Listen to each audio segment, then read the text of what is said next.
Boyan Slat. Give him a big applause. Here you go. Welcome to the Ocean Cleanup's prototype unveiling. In a few moments, we'll be showing you the Ocean Cleanup's prototype for the first time. But first, let's go back to why we're doing all this in the first place. This is a picture a team member of ours took in the heart of the Pacific Ocean last year. And this is what it now looks like, when you drag a 1 meter wide net for 1 hour through the ocean at walking speed. And let's be clear, this is not how it's supposed to be like, okay? This is the concentration of about 10,000 times more plastic than naturally occurring sea life.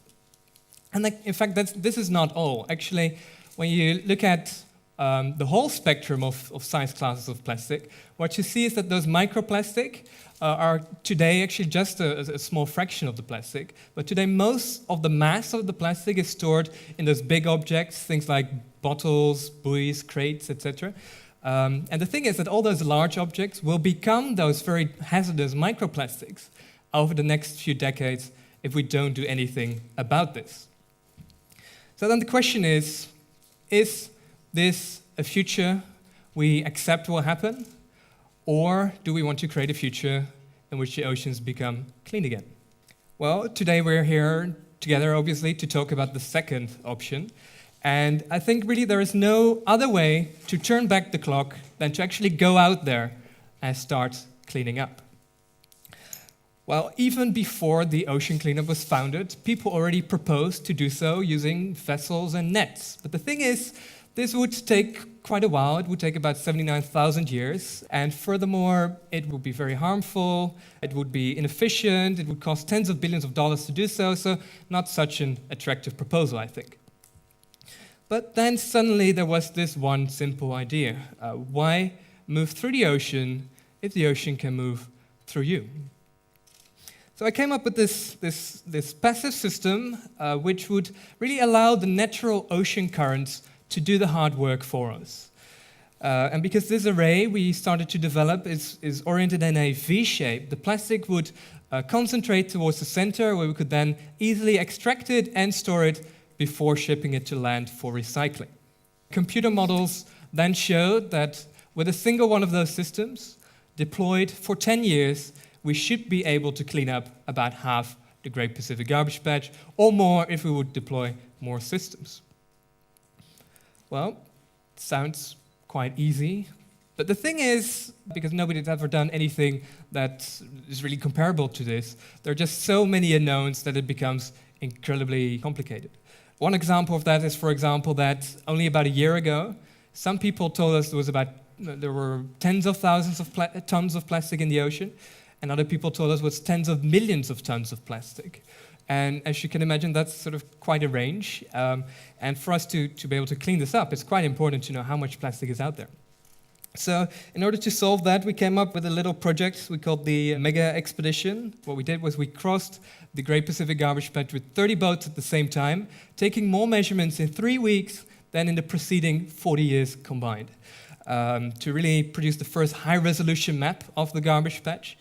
And it wasn't only unique in terms of scale, it was also the first time anyone measured that large debris. So not just the microplastic, but also the macroplastic. So what we did was we fitted this vessel with these very large nets, and we're able to show that there's actually a lot more plastic out there than people thought, because nobody ever measured that big stuff.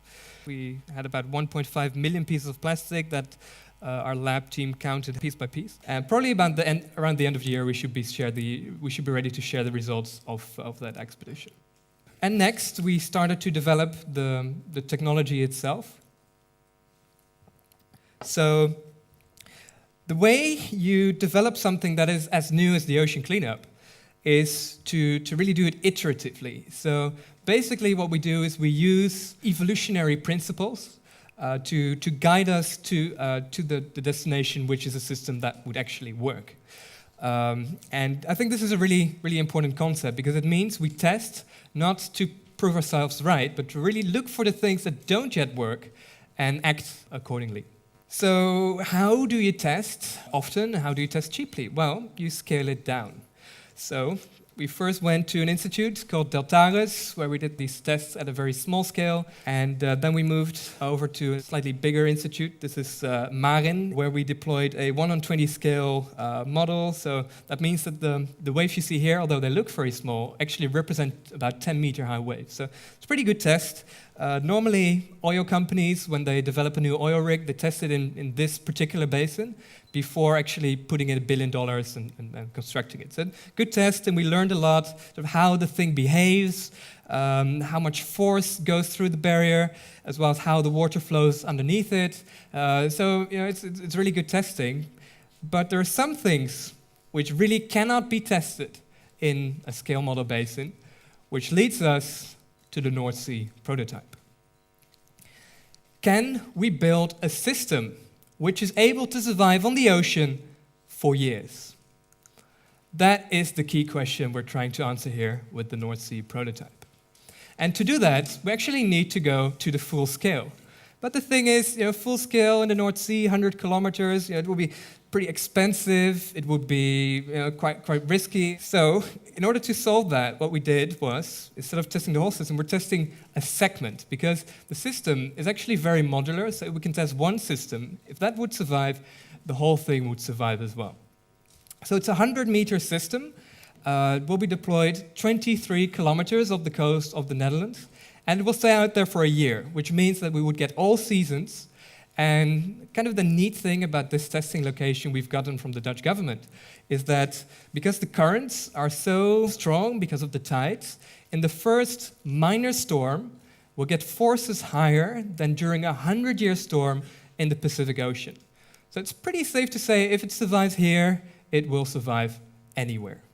Let me describe the system to you in three points. So first of all, it's strong. It's probably the strongest floating barrier anywhere in the world. It's made out of 10 different layers of rubber, polyester, fabric. Developed in conjunction with our partner Desmi there from Denmark. It's designed to survive loads of up to 80 tons. So what is 80 tons? Well, it means that basically if a car, like a small car, would press against every meter of the barrier, it would still be able to survive that. And the way we are carrying the loads is through a DSM Dyneema cable underneath the barrier.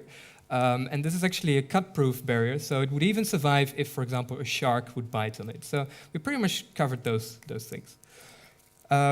Secondly, it's quite big. It's about 1.5 meters below the water and 1.5 meters above the water. And we did this because we want to make sure we will be able to catch pieces as small as just a few millimeters, but also as large as, say, a ghost net, which is several meters in across. And lastly, it is smart. So to maximize the learning we get from the prototype, we pretty much fitted the prototype with as many sensors as we can.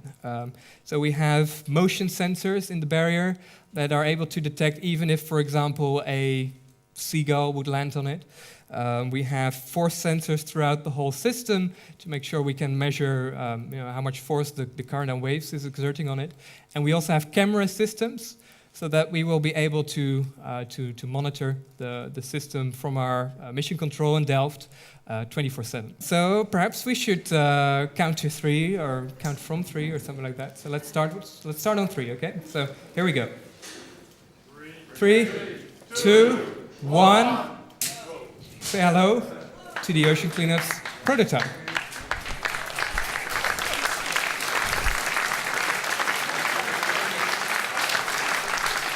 In a bit you can see actually how big it is. Just imagine that in a few years from now, it will actually be 1,000 times larger than this. So it's a pretty big system. And just to have a better illustration of actually how big this whole system is, perhaps we should turn around and just look at what's behind the other curtain. So let's take a moment to turn around. Mitchell, if you can drop the other curtain, please.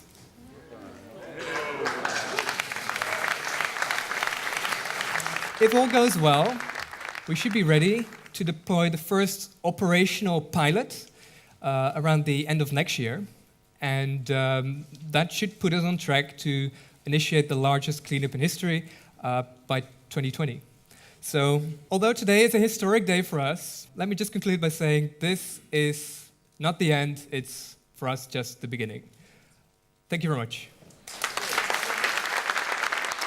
Ladies and gentlemen, Boyan Slat. Thank you so much.